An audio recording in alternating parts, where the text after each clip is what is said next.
Assalamualaikum warahmatullahi wabarakatuh. Kami dari kelompok 5 akan menjelaskan mengenai Pancasila pada masa Orde Lama yang beranggotakan Windian Syahirotul dengan NIM 2009 10202007,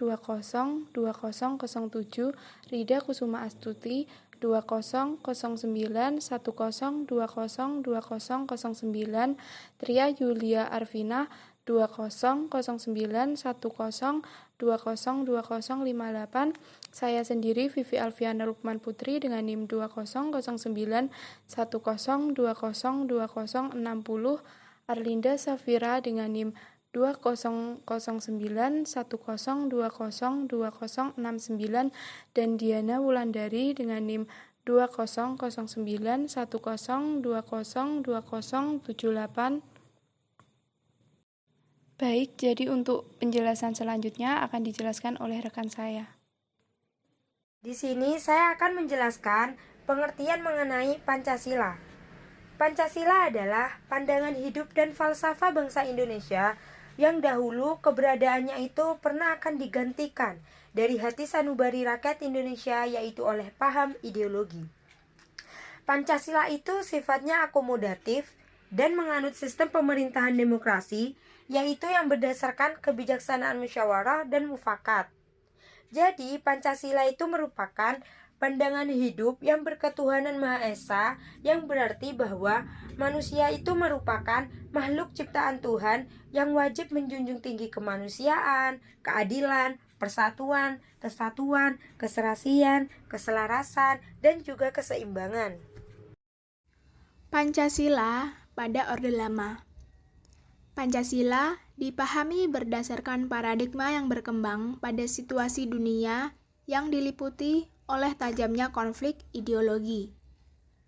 Kondisi politik dan keamanan dalam negeri diliputi oleh kekacauan dan kondisi sosial budaya berada dalam suasana transisional dari masyarakat terjajah atau inlander menjadi masyarakat merdeka.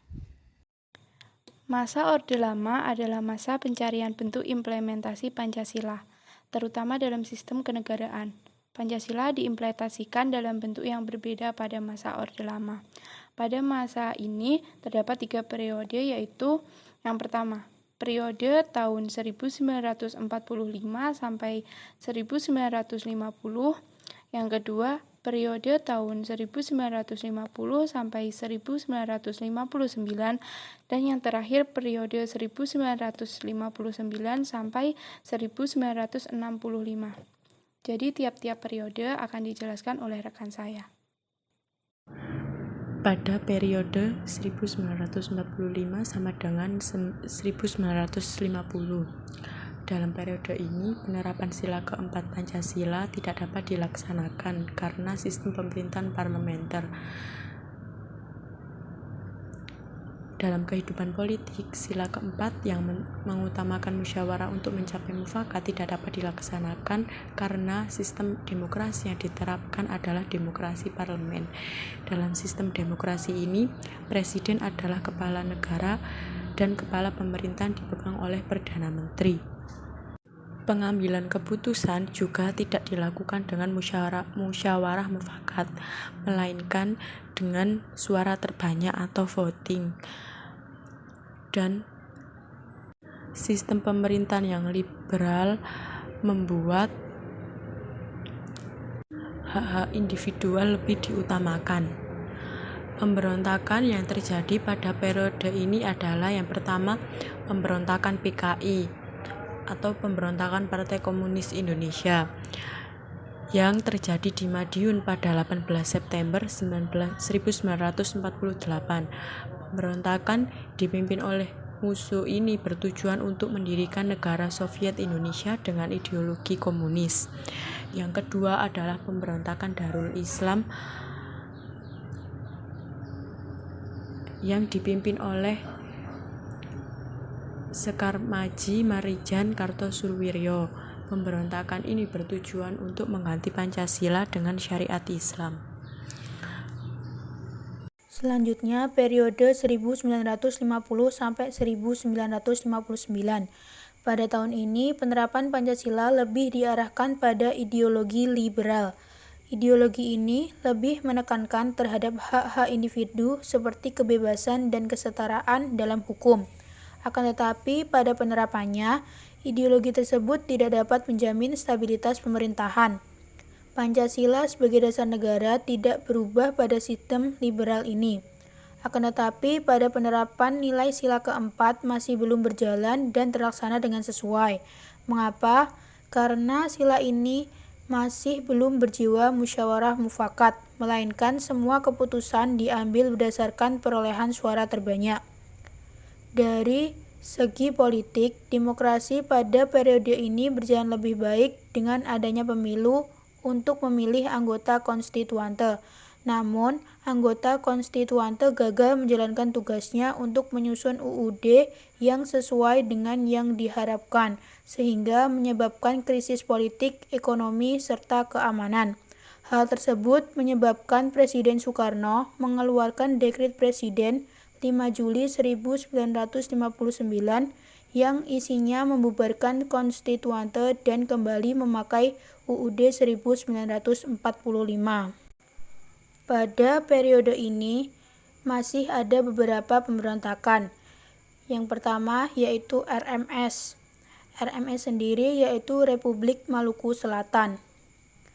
Pemberontakan ini terjadi pada 25 April 1959, dipimpin oleh Chris Semokil, mantan Jaksa Agung Negara Indonesia Timur. Pemberontakan ini terjadi akibat kekecewaan para prajurit Kenil atau tentara Hindia Belanda yang menolak bergabung dengan TNI dan menuntut dipertahankannya bentuk negara serikat di Indonesia. Lalu mereka memproklamasikan negara Maluku Selatan di Ambon yang ingin memisahkan Kepulauan Maluku dari Indonesia. Pemberontakan ini berhasil diakhiri setelah pasukan TNI melakukan serangan ke Ambon dan menahan Semokil pada tahun 1963. Yang kedua yaitu PRRI dan Permesta. Pemberontakan ini dilatar belakangi oleh kekecewaan atas minimnya kesejahteraan tentara di Sumatera dan juga di Sulawesi. Hal ini mendorong beberapa tokoh militer untuk menentang Kepala Staf Angkatan Darat. Selain itu, adanya tuntutan ekonomi daerah yang dianggap tidak adil dalam alokasi dana pembangunan. Tujuannya sendiri yaitu untuk menyelamatkan negara Indonesia, bukan untuk memisahkan diri.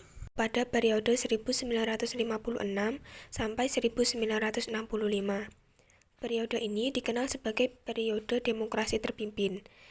Demokrasi bukan berada pada kekuasaan rakyat, sehingga yang memimpin adalah nilai-nilai Pancasila, tetapi berada pada kekuasaan pribadi Presiden Soekarno.